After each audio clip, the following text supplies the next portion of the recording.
with 24 players, you all need to start dropping like flies. So, before we head out, any questions? What time were you born? What is up, everyone? It's your boy Disventure Dude here, and today is my first official video on this channel, the Disventure Camp Season 5 Episode 1 review. Really quickly, I would appreciate it if you could like and subscribe, as I just started out and it would help so much to get a boost. And now, on to the review. Over the next few days, I'll be pushing out the reviews for episodes 1 through 11 of Disventure Camp Season 5, as I'd like to at least complete the current set of episodes before moving on to the newer ones. As for the episode itself, unfortunately, it is probably my least favorite of all the Season 5 episodes so far. I'll talk about the episode overall a bit more at the end, but now I'll go through the parts of the episode that were the good, the bad, and everything in between. Also, quick note, this video will contain spoilers, so if you haven't seen the episode, go watch it on the Odd Nation Cartoons channel before finishing this video. Starting off, I liked the entrance of the fans and the favorites. And although Benji's my boy, I will admit that Emily's jab at him was a little funny. This scene made the favorites seem like gods, and then there was Benji tagging along with them. Also, Finn, that's a married man that you were crushing on. As for the challenge itself, I liked it, but it didn't feel the same as in Season 1. This is mainly because they were trying to juggle introducing the fans, giving the favorite screen time too, and making an entertaining challenge. The scene where Tom plans the challenge is very good, and it does a good job shaping Anastasia's hatred of Alec, which we will see more of in the next few episodes. Speaking of, this episode everyone is treating Alec and Fiore like horrible people, when in reality, they just play the game.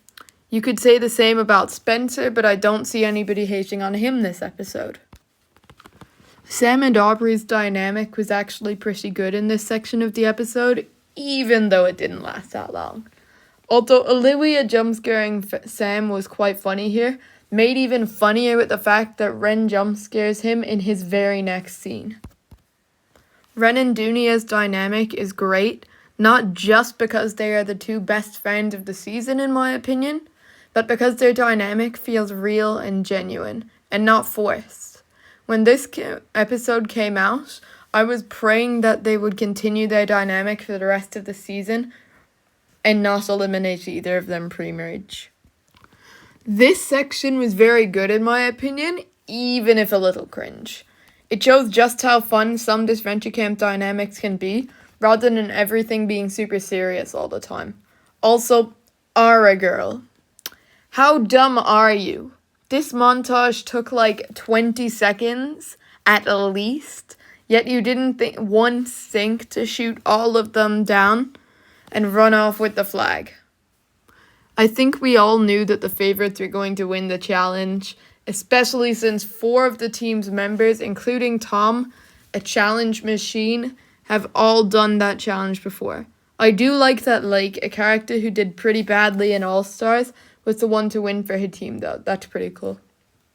Overall, decent challenge, held back by the fact that they were also trying to introduce the fans in the middle of it.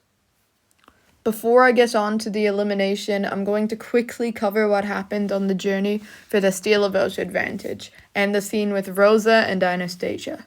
I really liked the journey, and although it was worse than Season 4's one in my opinion, it was still very good. Both Alec and Evie were amazing this episode, with Evie being a hilarious icon and with Alec being super pissed off at how stupid she is. Alec getting the advantage was good, as it not only gave him a safety net to fall back on, which he really needed because half the favorites hate him, but it also gave him at least something to do, which, this season he didn't really have anything else to do.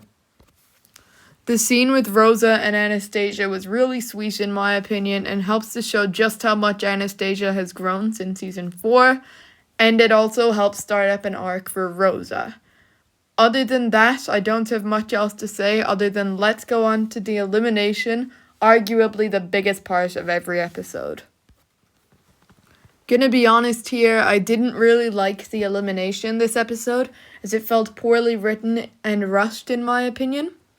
The scene between Evie, Ara, and Finn in the cave was actually great in my opinion, as it showed just how annoying/funny Evie could be, and how little patience Finn had. Finn and Ara are actually really good villains, because for once we have villains who are just villains for the sake of it, similar to Yule, who has no side backstory or anything. This is showcased again in the scene with Nura and Bruno, which I also liked. Nura does have a point here, because Bruno does talk about being a personal assistant tons in this episode, but even still, there was just no need for it. But I will admit that it was pretty funny. Aubrey suggesting to vote Sam is my main problem with the elimination.